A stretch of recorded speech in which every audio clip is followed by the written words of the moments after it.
Olá, hoje nós temos o privilégio de receber o professor doutor Marco Antônio Bessa, que é professor de psiquiatria da Universidade Federal do Paraná. Aqui no Brasil, talvez o doutorado dele foi com adolescente e uso de substância. Ele é uma pessoa que se dedica há muitos anos a essa área e é um grande prazer da gente poder conversar sobre o uso de substâncias em adolescentes. Muito obrigado por participar, Marco. Eu que agradeço o convite, é um prazer e uma honra poder conversar com você e com todas as pessoas que acompanham esse trabalho. Agora, Marco, a primeira pergunta assim, né? Qual é o tamanho do problema assim do uso de drogas por adolescentes? Quer seja aqui no Brasil, nos países desenvolvidos, como é que esse é o resumo assim do são as principais preocupações com essa população de adolescentes e o uso de substâncias? A preocupação principal de todo mundo que se dedica a essa área é o início precoce do uso de drogas, porque, como nós sabemos, a área cerebral do sistema nervoso central onde essas substâncias atuam, desses pontos é o córtex pré-frontal, que é a última área a amadurecer no nosso organismo e no sistema nervoso central e que tem uma função muito importante que nos prepara para as funções da vida adulta, para o amadurecimento do processo cognitivo, de tomada de decisões, avaliação de julgamentos, raciocínio abstrato.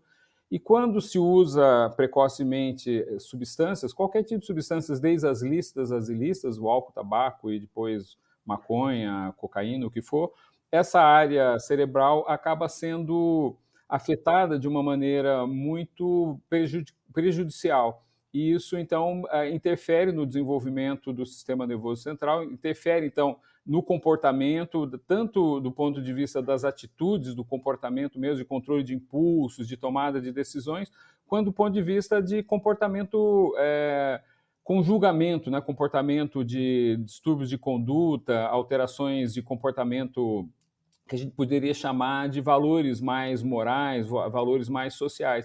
Então, acho que a principal preocupação é de prevenir o uso de substâncias nesse período, porque pelas consequências adversas que levam até a vida adulta e com todas as repercussões sociais que isso tem. Então, me parece que esse é o principal problema.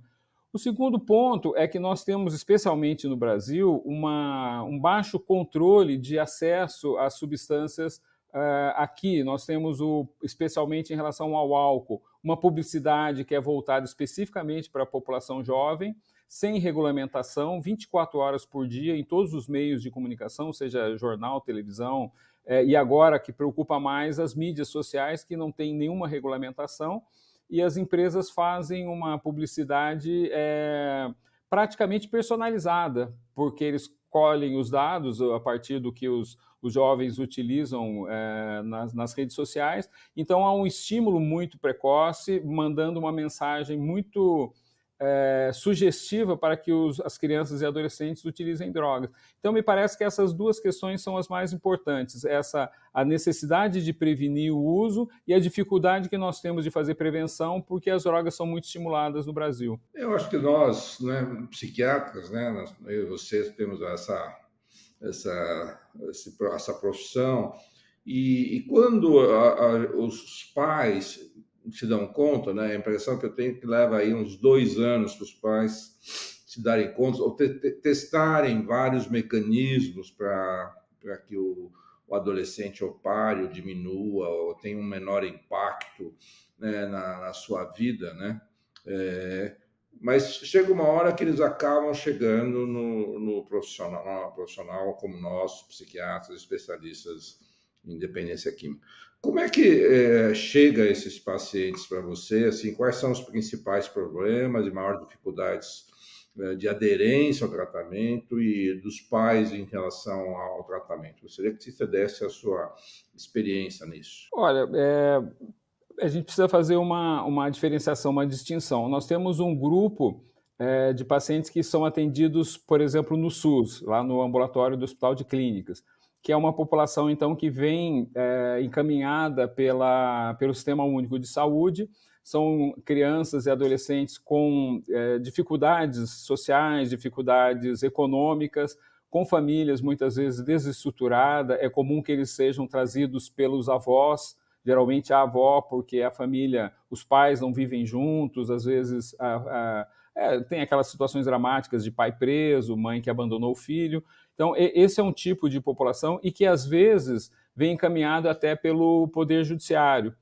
São adolescentes o que a gente chama de conflito com a lei, já em conflito com a lei, porque se envolveram ou com o tráfico de drogas ou com outras atividades em conflito com a lei, seja furto, roubo, às vezes brigas, violência. Então, essa é uma população específica que as dificuldades da família, muitas vezes a mãe trabalha, então ela não pode acompanhar os filhos, o pai é ausente, ou a avó que não consegue ter autoridade já sobre o adolescente. Então, esse é um tipo de adolescente que já são bem mais comprometidos do ponto de vista social e econômico, que dão continuidade às adversidades que eles já enfrentam na vida desde criança.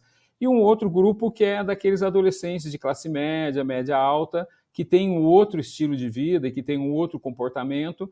Esses, em geral, eles são trazidos pela própria família, às vezes estimulados pela escola, porque a escola já identificou algum tipo de alteração de comportamento, e a família traz porque percebeu essa alteração, muitas vezes do rendimento escolar, mudanças de hábito, de não dormir durante a noite, troca o dia pela noite, muda o tipo de interesses, abandona os interesses, por exemplo, com esporte, com estudo, ou muda a relação de amizades, passa a conviver com pessoas fora dos padrões do que a família acha mais saudável. Então, são jovens que vêm encaminhados pela família e que têm uma diferença muito grande desses da população mais pobre. Obrigado. Você talvez seja uma das pessoas do Brasil que mais tenha tido experiência, por exemplo, com adolescentes internados no período da sua vida. Você ficou vários anos com essa população mais vulnerável e que precisava de internação, né?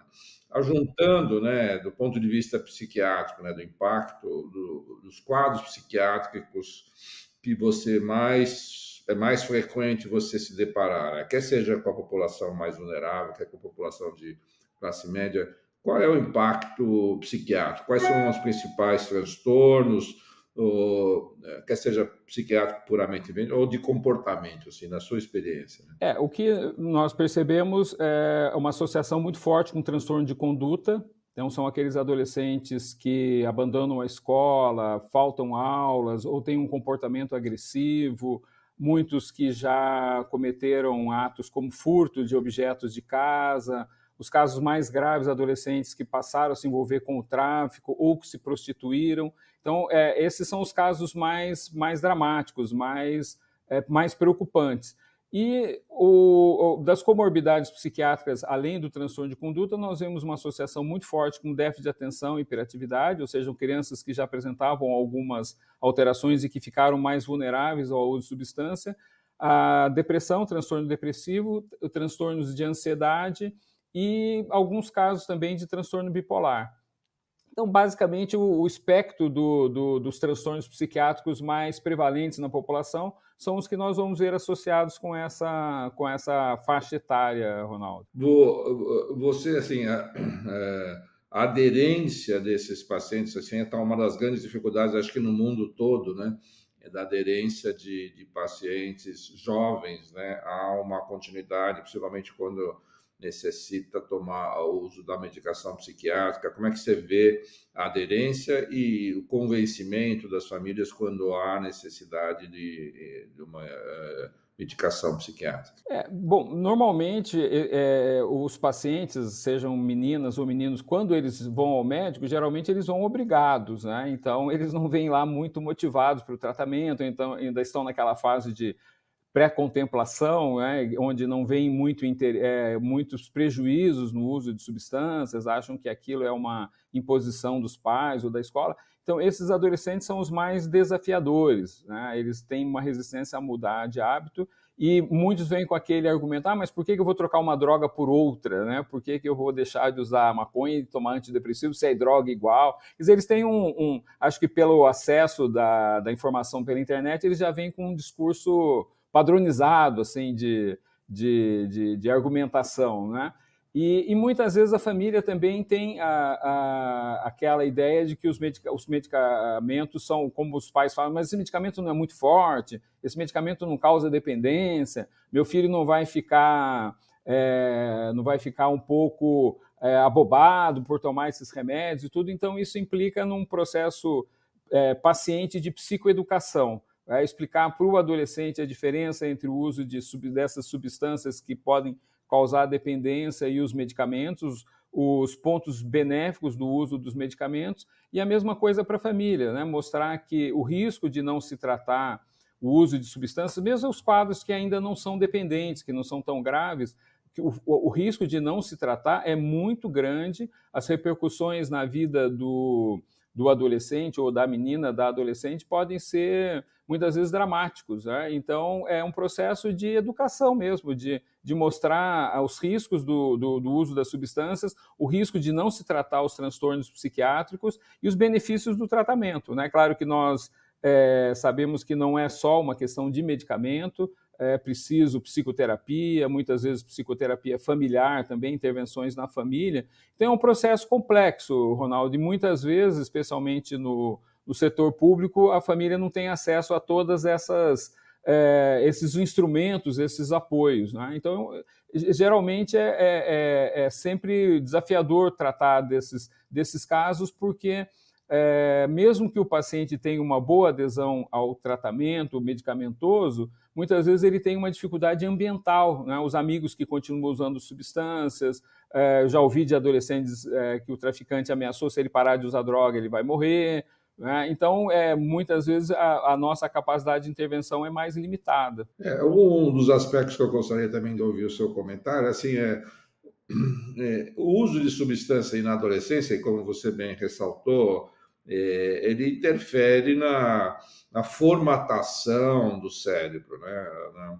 Esse período aí, sei lá, dos 15 até os 25 anos, o cérebro está se formatando até chegar o amadurecimento, né, do córtex pré-frontal, né? Mas uma das consequências que a gente vê é quando a pessoa usa substância, quer seja maconha, quer seja drogas sintéticas, a impressão que eu tenho é que vai desregulando, né, mecanismos cerebrais, como às vezes memória, atenção, controle dos impulsos, né? E isso, né, às vezes não tem um diagnóstico psiquiátrico mais claro na adolescência, mas tem comportamentos às vezes bizarros, comportamentos desafiadores, que é fruto dessas dano cerebral. Chamo de dano cerebral, às vezes as famílias não gostam muito dessa palavra, mas é um tipo de dano, né? Se você está desregulando mecanismos cerebrais pelo uso de substâncias, você está produzindo um dano. Possa ser um dano reversível, né? Porque o período da adolescência é rápido, um desenvolvimento mais intenso, mas é dano, né? Queria ouvir a sua opinião assim, sobre esses processos dos adolescentes. Então, esse é o principal problema. Como as substâncias agem no sistema de recompensa e nessa área do córtex pré-frontal, que é responsável por essas funções cognitivas da vida adulta, mais sofisticadas, pensamento abstrato, planejamento, julgamento. Não é à toa que a gente começa a estudar a equação do segundo grau aí a partir dos 13, 14 anos, não estuda antes porque a gente não tem maturidade neuronal, psicológica para poder fazer essa abstração. Então, quando se usa essas substâncias, elas interferem tanto do ponto de vista vamos dizer, a gente pode chamar mais neuromolecular, na base da estrutura do sistema nervoso central, afetando os neurotransmissores, receptores, interferindo nesse processo saudável de amadurecimento, quando tem uma outra característica também, que o que nós percebemos, é que vai desviando o adolescente de uma vida mais saudável, porque as substâncias elas têm como elas tivessem um centro de gravidade muito potente, né? A substância passa a interferir no estilo de vida do adolescente, fazendo com que a vida dele gire em torno do uso das substâncias. E com isso ele vai se afastando de outras atividades. Ele se afasta do estudo pela dificuldade de concentração, de memória, ele se afasta do esporte, ele se afasta de atividades sociais mais produtivas. Então, além dessa questão que é muito objetiva da gente, o principal indicador que as famílias percebem é a queda do rendimento escolar. Né? A criança ou adolescente que tinha um bom desenvolvimento escolar, ele começa a ter queda na nota, a faltar mais a aula, um certo desinteresse. Isso acontece porque a função cognitiva fica alterada, mas também porque o prazer que as drogas provocam no início é tão intenso que isso vai desviando de outras atividades, né? Vai criando aquele processo da dependência, onde qualquer outra atividade não oferece o mesmo prazer, o mesmo interesse que o uso de substâncias. Então, eu acho, Ronaldo, que provavelmente esse é talvez a consequência mais intensa, né? Que a vida do adolescente fica restrita ao uso de substâncias. Só convive com pessoas que usam drogas, só vão para ambientes onde a droga está presente, e que é o que a publicidade, especialmente a publicidade da cerveja, induz. Né? Eu particularmente acredito que a mensagem mais prejudicial que a propaganda da cerveja traz não é só estimular o consumo da cerveja e, por tabela, também por consequência de outras drogas, mas é a mensagem que se você não estiver sob efeito de alguma substância, você não se diverte, não tem nada alegre, nada prazeroso, né? E o adolescente é influenciado por isso, né, Ronaldo? Agora, talvez a gente pudesse falar um pouco mais sobre a maconha, né? Porque todas as evidências aí mostram, né, que nós estamos seguindo um patamar parecido com os Estados Unidos e Canadá, né? Que anos atrás tinham uma prevalência, o número de adolescentes e jovens usando maconha na faixa de 5%, de 7%, que hoje em dia essas taxas pulam para 25%, né? Isso muda muito, né, em termos da exposição, o número de pessoas expostas à maconha e as diferentes formas de maconha, né? Eu acho que o Brasil está seguindo esse caminho, né? Nós tínhamos aí, há anos atrás, uma prevalência aí de 5%, mas tudo indica que nós estamos no caminho americano em termos de aumento do consumo, né? Eu queria que você pudesse expor qual é a clínica psiquiátrica de usuários de maconha. O que os familiares e os próprios consumidores têm que saber sobre o que aparece quando o uso da maconha. E eu acho que não só a maconha é o uso, essa pessoa faz um uso a cada mês de maconha, mas o padrão que nós recebemos não é esse. Às vezes usar 5, 6, 7, 8 baseados por dia, que é outro patamar, né, de impacto psiquiátrico. Queria que você nos desse aí um resumo da clínica psiquiátrica do usuário de maconha. Um ponto importante, Ronaldo, além desse aumento de consumo, é lembrar, a gente às vezes esquece, né? Nós da área mais técnica, a gente sabe disso, mas a população às vezes perde essa informação, que houve uma mudança da maconha do que era consumida há 20, 30 anos, que é o aumento da concentração de THC, né? Então, a maconha lá dos anos 60, 70, dos hippies, comparada com hoje, era uma maconha mais leve, com uma concentração menor de THC. Então, os impactos daquele período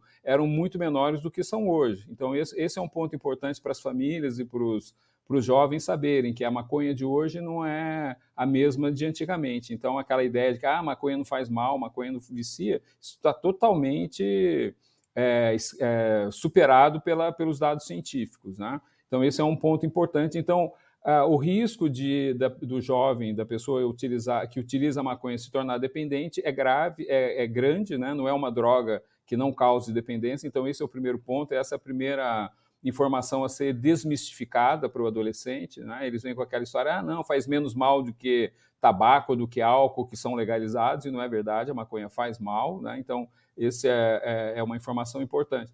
E o que nós vamos observando é aquele padrão de as funções mais que necessitam mais de uma função cognitiva, de atenção, de memória, de dedicação, de disciplina, os jovens vão se desinteressando. Então, eles vão, como eu comentei, há uma queda do rendimento escolar, então eles vão se afastando dessas atividades mais sofisticadas do ponto de vista do aprendizado intelectual e cognitivo. Há uma mudança de comportamento, os que os pais observam, por exemplo, o aumento de apetite em determinados horários, logo depois do consumo da maconha, a mudança dos hábitos de dormir, né? Muitas vezes eles trocam o dia pela noite ou passam a querer chegar mais tarde em casa, sair com pessoas que eles não saíam antes. Então, isso mais do ponto de vista comportamental. Agora, em relação aos sintomas, o que a gente vê é uma tendência maior de... Muitos fazem crises de pânico, por exemplo, ataques de pânico, né? Isso é um dado interessante, porque a maconha, embora ela possa ter uma ação relaxante no início, ela pode também desencadear crises de ansiedade, né?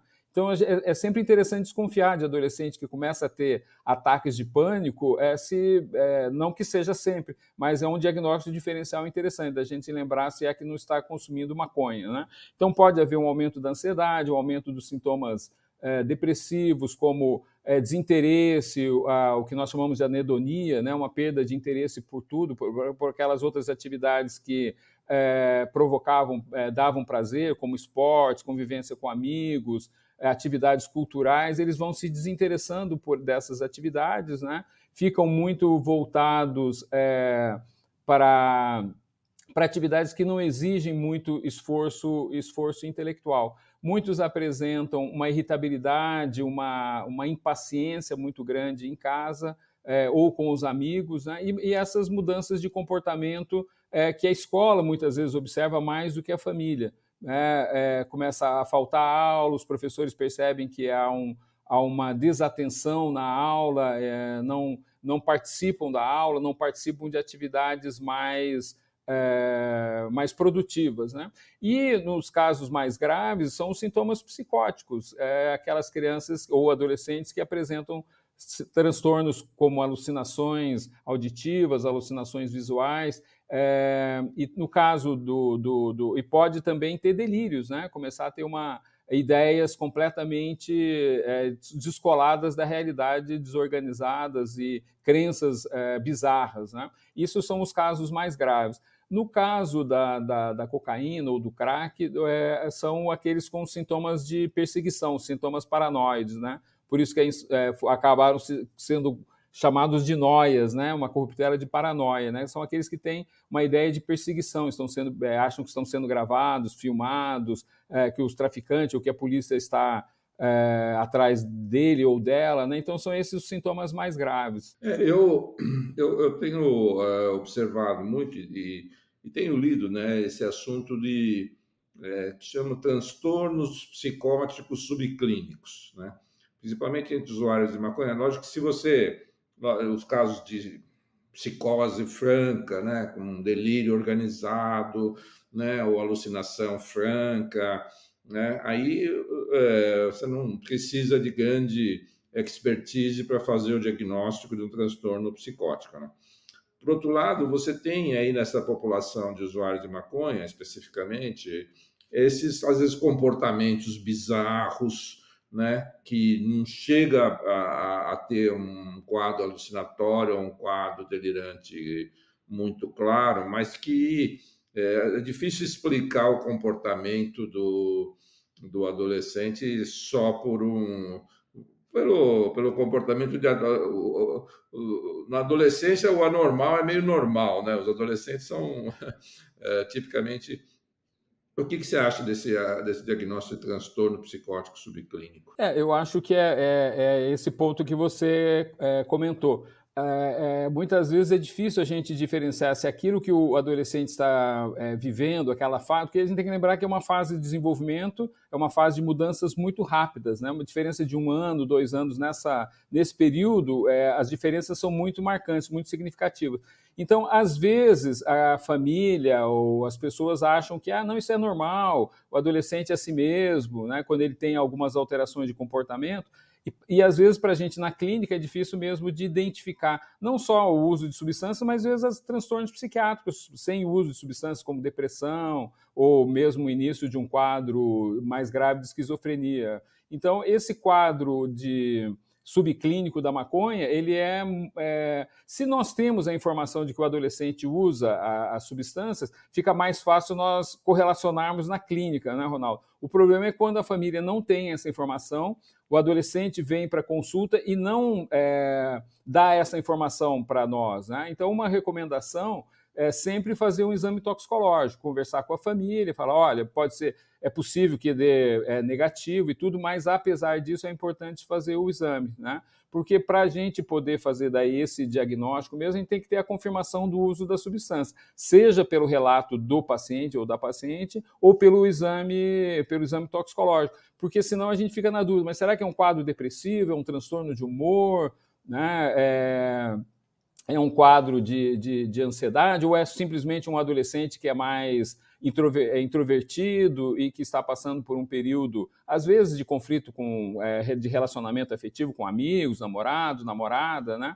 Então, ou uma outra coisa que a gente tem que lembrar, Ronaldo, é que nós vivemos um período hoje que é uma coisa nova para a nossa geração, que é o fenômeno das redes sociais, né? Do uso do celular, do uso abusivo do celular, de muitos adolescentes que não querem sair de casa para ficar ou jogando videogame ou nas redes sociais, que não dormem porque são estimulados pelo uso do telefone celular, que é feito para estimular o cérebro, né? Então, nós temos outras variáveis que, além das substâncias, nós temos que investigar os hábitos de vida deles, que se agravou muito depois da pandemia, que houve essa mudança radical na vida do mundo todo, né? E os adolescentes, particularmente, foi um grupo, né, que sofreu mais do que nós adultos, né?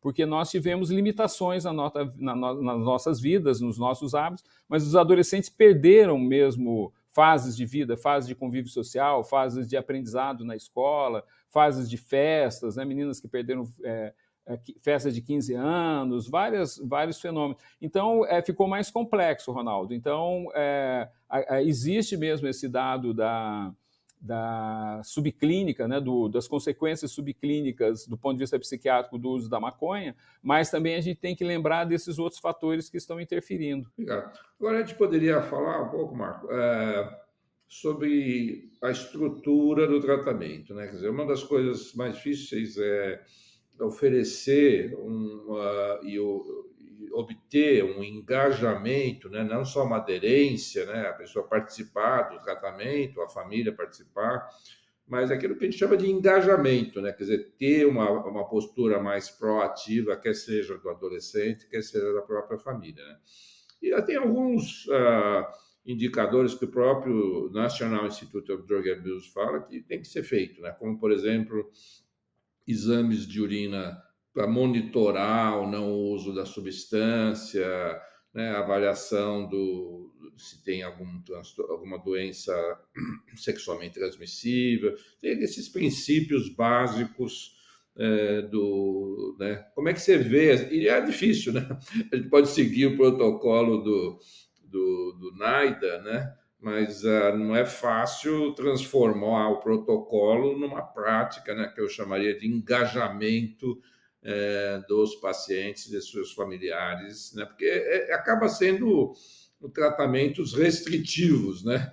Não pode usar maconha, tem que optar por uma rede social menos facilitadora. Você tem restrições, né? São tratamento restritivo, não tem como fugir disso, do meu modo de ver, né? Como é que você vê assim na dificuldade na prática sobre esse aspecto quando a gente oferece um plano, né? Um projeto de tratamento? A dificuldade, além dessa do engajamento do próprio paciente, porque todas essas medidas, como você falou, que são restritivas, elas precisam de um certo monitoramento, né? Deixar a gente apresentar um plano de rotina diária do adolescente com todas essas restrições. Se ele não tiver monitoramento, vai ser muito difícil, né, ele manter essa disciplina, porque os estímulos ambientais são muito fortes, né? Ele não vai poder deixar de ir para a escola. Ele vai para a escola, fatalmente ele vai encontrar lá um colega, um amigo que que vai chamar, ou que ele já conviveu, que usava drogas, ele vai ser convidado para festas, vai ser convidado para outras atividades, né, andar na rua. E muitas vezes as famílias têm, como eu comentei, principalmente as famílias com mais dificuldade econômica, vão ter muita dificuldade de fazer esse monitoramento, né? Porque a mãe trabalha, não tem quem que possa cuidar desse adolescente. Aliás, isso tem estudos interessantes que mostram que o fator de proteção muito importante para o uso contra o uso de drogas na adolescência é permanência na escola. E nós temos no Brasil um dos menores números de tempo de permanência em escola. São poucas as escolas integrais, o adolescente muitas vezes vai de manhã para a escola, mas tem a tarde toda e a noite livre. Então, uma das dificuldades que nós encontramos é essa: nós não temos uma estrutura de apoio e a própria família para que pudesse ajudar nessa substituição de hábitos, né, Ronaldo? Você conhece bem o modelo lá da Islândia, né, que conseguiu um sucesso muito grande, mas eles criaram uma estrutura como uma política de Estado. Né? E aí a gente, como não temos com raras exceções, essa política de Estado, a família fica muito sobrecarregada para tentar ir atrás dessas coisas todas. Né? Quando a família tem um bom poder aquisitivo, contrata um acompanhante terapêutico, a família faz terapia de família, o adolescente faz terapia individual, ele é levado para outras atividades como prática esportiva, aula de idiomas, ou fica na escola em período integral. Né? Então, a dificuldade maior que nós encontramos muitas vezes não é que o adolescente não tenha vontade, às vezes ele tem vontade, porque ele não tem muitas condições, né, Ronaldo? Porque ele não tem acesso a isso. Se nós pensarmos os jovens de periferia das grandes cidades do Brasil, eles não têm acesso a bens culturais, a atividades culturais, com raras exceções. Às vezes tem ONGs, igrejas que fazem trabalhos, né, voluntários e tudo, mas, na média, o que eles têm é ficar na rua. Né? Então, acho que o grande problema é mais social do que necessariamente médico, Ronaldo. O que eu percebo da minha experiência. Não, concordo muito, né? Independente até da classe social, a cultura, né, dos adolescentes e das crianças também, eu acho que houve muita negligência social e mesmo das famílias não terem condições, né? Então, as redes sociais, como você mesmo falou, acabaram assumindo um papel, né, desse espaço, né, que se abriu na vida das pessoas, e a pandemia acentuou, né? E quando não tem o que fazer, os adolescentes falam, não tem o que fazer, vou lá ficar com os meus amigos, usuários. Não, teoricamente tem coisa para fazer, o acesso não é muito fácil, né? Você tem esporte, você tem alguma vida social, mas tem que ter um processo muito mais proativo, né, de busca. Né, e, logicamente, se a pessoa vive na periferia, ela não vai ter muito acesso, a não ser jogar futebol, né? Porque é mais ou menos o que nós temos. Né?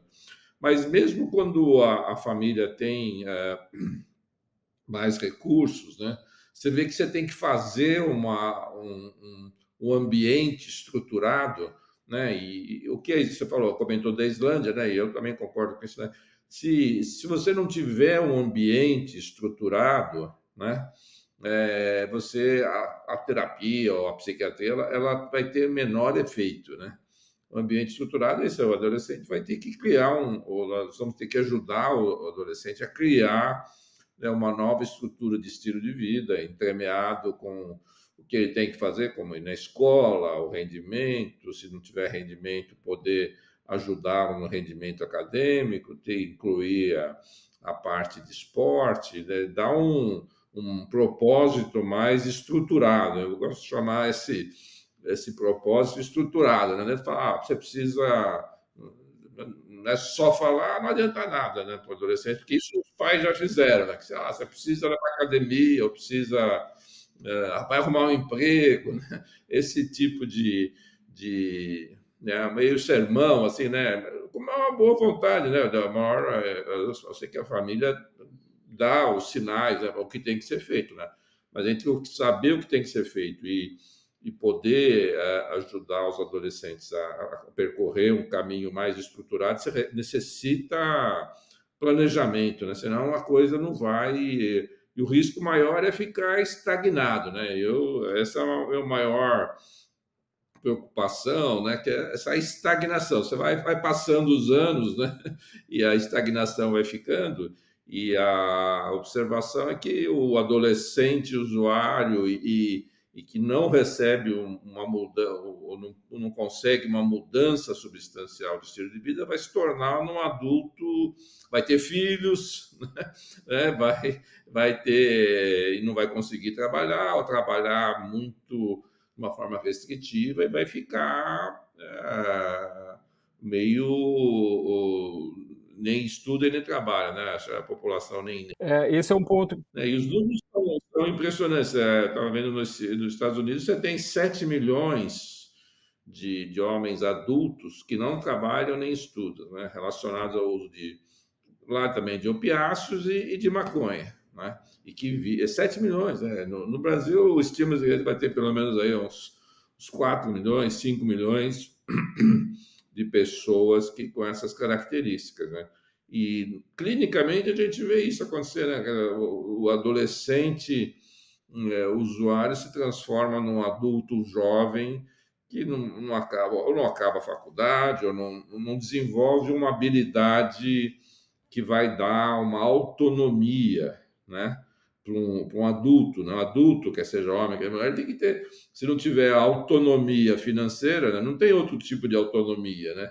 Autonomia do adulto é ter uma autonomia financeira. Isso eu acho que é um efeito prolongado, né? Que vai se estender, né? Para a vida adulta, que às vezes a família tem às vezes uma certa esperança que vai mudar, mas a gente está vendo que tem um grande número que não muda e carrega por muito tempo esse peso, né, da perda cognitiva e da agilidade cognitiva de poder fazer qualquer trabalho, né? Não importa a complexidade do trabalho, né? Além disso, nós temos os casos mais graves daqueles que acabam buscando essa autonomia financeira pela criminalidade, Ronaldo, que acabam sendo atraídos para a criminalidade, né? Seja para o tráfico de drogas ou outras atividades ilegais, ou às vezes prostituição também, né? Onde daí eles ficam expostos à violência física, risco das doenças sexualmente transmissíveis e tudo. Então, são situações bem preocupantes mesmo. Mas eu concordo com você, eu acho que o importante, uma estratégia que eu tento utilizar é tentar que o adolescente identifique uma área de interesse que ele tenha. Às vezes é uma atividade cultural, seja música, seja teatro, seja pintura, ou atividade esportiva, ou estudo de idiomas, ou informática, né? Eles gostam muito, né? Muitos gostam de entender de computador, dessas atividades aí que são mais voltadas para essa área computacional. Então, tentar identificar uma área de interesse que ele goste, que não seja uma coisa imposta, né? E estimular que ele faça essas atividades, que ele procure cursos, que procure conviver com pessoas que trabalham naquela área, ele vai se informar, ele vai se preparar para isso. Isso muitas vezes ajuda, né? Muitas vezes ajuda, inclusive porque eles vão percebendo que o uso de substâncias é incompatível com um bom rendimento, né, Ronaldo? Seja rendimento físico, seja a performance intelectual, né? Eu sempre brinco com os adolescentes quando eles, né, porque a maconha não faz mal e tal, então eu procuro identificar uma área de interesse deles, por exemplo, o esporte. Você gosta de futebol? Qual que é o time que você torce, né? Bom, então, e você, né, se eu conheço o time, eu pergunto, e você gostaria que o fulano de tal lá fumasse uns baseados antes do jogo, né? O que você acha dele? Sim, não, e tal. Eu falei, olha, se não funciona para eles, para você também não vai funcionar, né? Para que eles percebam essa incompatibilidade do uso de substâncias com um bom rendimento, seja em qualquer área, né? Principalmente aquela área de interesse deles, né? Então, essa eu acho que é uma estratégia de identificar uma área de interesse, uma área que eles gostem, e procurar organizar atividade, ajudar a família nisso, né? Porque muitas vezes, como existem recursos públicos, aqui em Curitiba nós temos, a prefeitura oferece áreas, cursos nos bairros, da Fundação Cultural, e muitas vezes ONGs também que trabalham com adolescentes, que trabalham com essas áreas, ou igrejas, né? Então a gente tentar que a família procure recursos, de preferência próximos à casa, à região onde vive, e ir atrás dessas atividades, porque o adolescente espontaneamente não vai, né? Então, às vezes, o pai, a mãe tem que pegar o adolescente, vamos lá na fundação lá, na igreja, que eu soube que tem um grupo de jovens, tem um grupo de esportes, tem um time que treina, esse tipo de atitude que daí tem que ser muito proativo mesmo, né? Não adianta só a gente falar, a gente tem que tentar comprometer os pais nisso, ajudar o adolescente. Porque não adianta isso, a gente faz uma espécie de agenda para ele e fala assim, cumpra. Ele não vai fazer, né? Ele vai precisar no início, por isso que eu te falei que às vezes a dificuldade é esse monitoramento, né? E a gente vê situações assim que são comoventes, às vezes a mãe deixa de trabalhar para acompanhar o filho na consulta, vai levar lá na atividade cultural do esporte, o pai também que vai, né, acompanhar o filho no futebol, no que for, a família se desdobra, ou tem um tio, tem uma outra pessoa que se envolve também no tratamento, né? Então, acho que esse é um outro ponto, a família buscar, porque as famílias ficaram muito mais restritas, né, Ronaldo? Antigamente a gente tinha uma convivência maior com avós, tios, né? E isso ficou, as famílias ficaram muito nucleares, mas então procurar apoios, né, em grupos de vizinhos, de parentes ou do que for. Tá bom, Marcos. Obrigado aí, Marcos. Obrigado pela sua experiência e parabéns aí pelo trabalho que você desenvolve aí em Curitiba, né? E vamos terminar por aqui. Obrigado, viu? Eu que agradeço.